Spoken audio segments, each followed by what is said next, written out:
আসসালামু আলাইকুম প্রিয় এইচএসসি পরীক্ষার্থী 2025 তোমাদের পরীক্ষার আর অল্প কয়েকদিন বাকি আছে। আগামী 26 তারিখ তোমাদের পরীক্ষা শুরু হবে। তো অনেকেই আমার পূর্বের এসএসসির যে ওএমআর শিট ফিল আপের ভিডিও ছিল সেই ভিডিওতে অনেক কমেন্টস করছে এইচএসসি অর্থাৎ তোমাদের পরীক্ষার এই ওএমআর শিট এবং খাতার যে কভার বিষয়টা কীভাবে পূরণ করবো সেই সম্পর্কে। তো আজকে আমি সেই তোমাদের এসএমএস এর আলোকেই আজকের ভিডিওটা করা।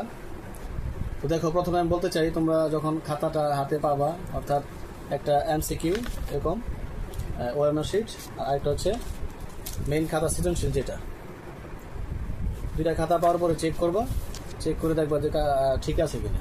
আচ্ছা, তো এখন আমি তোমাদেরকে দেখাবো যে কিভাবে তোমরা পরীক্ষা ফিল আপ করবে। তো খাতার এই যে আমার কাছে দেখো ওএমআর শিটটা, ঠিক এই শিটটাই তোমরা পাবা। এটা বোর্ডের কাগজ, এই যে 2000 এখানে লাগবে 25। তারপরে এসএসসি, যেহেতু এইচএসসি পরীক্ষা, তোমরা এইচএসসি ঠিক চিহ্ন দিবা। এখানে দেখো পরীক্ষা এসএসসি এইচএসসি, তাহলে এইচএসসি আমরা বরাদ করব। তার আগে বলে নেই, তোমরা বরাদের জন্য এই যে অল টাইমের এই কলমটা ব্যবহার করতে পারো, মেটাডোরের অল টাইম, মেটাডোরের অল টাইম। তো দেখো আমরা রুল নম্বর ফিল আপ করি। যেমন ধরো আমার রুল নম্বর 43, 79, 82, রেজিস্ট্রেশন নাম্বার 2217320945। তো এই যে এখানে লিখলাম আমি 4 বরাবর যে 4 ফিল আপ করবো, তারপরে 3, তারপরে 7, তারপরে 9, তারপর 8, তারপর 2। এই হচ্ছে রোল নম্বর ফিল আপ করলাম। এবার যাও রেজিস্ট্রেশন নম্বর 4, 5।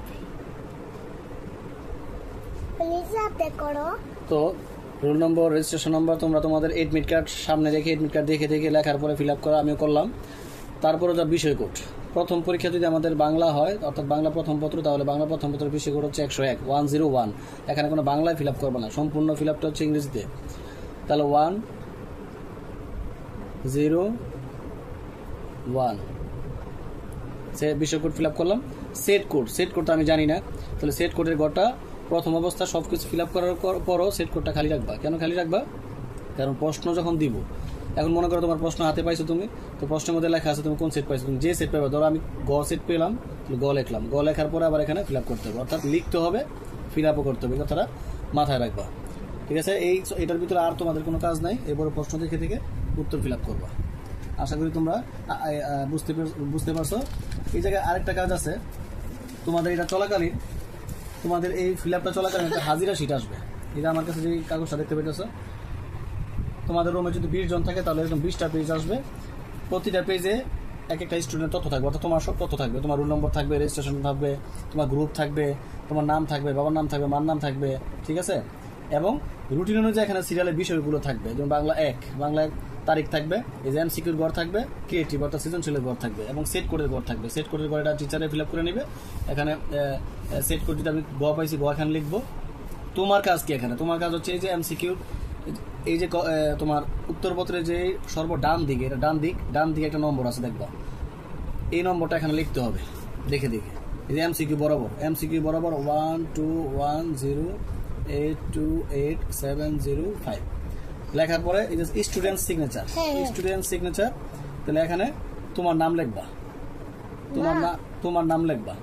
বাংলায় যদি লেখো ডেইলি বাংলায় লিখবা, ইংরেজিতে যদি লেখো ডেইলি ইংরেজিতে লিখবা। ঠিক একইভাবে সৃজনশীল খাতার একটা নাম্বার আছে, এই যে সৃজনশীল খাতা, হ্যাঁ এই যে সৃজনশীল খাতা, এটার একটা নাম্বার আছে। এই নাম্বারটা আবার এই যে বরাবর লিখবা 12021327771, ঠিক আবার নাম লিখবা এখানে। আশা করি তোমরা বুঝতে পারছো। এই কাজটা খুবই গুরুত্বপূর্ণ এবং ডেইলি করবা। এই জায়গায় যদি তোমার সিগনেচার এবং এগুলো না থাকে, তোমাকে অ্যাবসেন্ট দেখাবে। অর্থাৎ এটা নিয়ে আবার তোমার এত টেনশনের দরকার নাই। তোমাদের যেই পর্যবেক্ষক থাকবে, ডিউটিরত শিক্ষক থাকবে, তারাই তোমাদেরকে এটা নিজ দায়িত্বে ফিল আপ করে নেবে। ঠিক আছে? তো আচ্ছা, তাহলে এবার এই ওএমআর শিট তো তোমরা বুঝছো। এবার আমরা যাব সৃজনশীল, অর্থাৎ কি খাতার মধ্যে যাব আমরা। তো খাতা একই অবস্থা, 2025 লিখবো আমরা।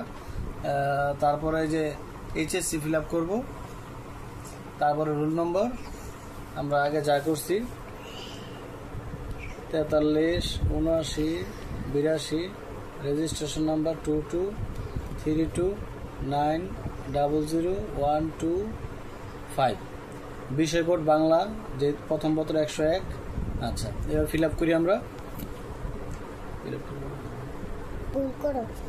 তাহলে এটাও হবে 101 তাহলে 101। এই যে এখানে একটা বলুন সমস্যা নাই, এখানে অতিরিক্ত উত্তরপত্র সংখ্যা আছে, এটা হবে সর্বশেষ। তুমি যদি এই এক্সট্রা পেপার এক্সট্রা উত্তরপত্র নিয়ে থাকো, তাহলে যদি 2টা নিয়ে থাকো তাহলে লিখবা কি 02, 3টে হলে 3টা আবার তো বুঝতে পারছো হয়তো, তাহলে 0 আমরা ফিল আপ করবো আর এখানে 2 ফিল আপ করবো।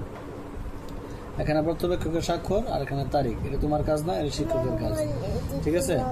তো এই কভার পেজটার এই অংশটা, এখানে 3টা অংশ, 1 2 3টা, এই অংশে শুধু তোমার কাজ। এই কথাটা ভালোভাবে মনে রাখবা, এই অংশে তোমার কাজ, এই 2 অংশে তোমার কোনো কাজ নাই।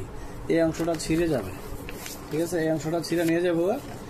এরপরে এই পৃষ্ঠাটা উল্টাইলে ভিতরে আবার এই লেখাগুলো পাইবা। পরীক্ষা বিষয়ের নাম বাংলা, বাংলা পত্রের ঘরে লিখবা প্রথম, বাংলা প্রথম, বাংলা প্রথম। এই জায়গায় প্রথম লেখার দরকার নেই, পত্র লেখার দরকার নেই, কারণ পত্র লেখা আছে এখানে, বাংলা প্রথম।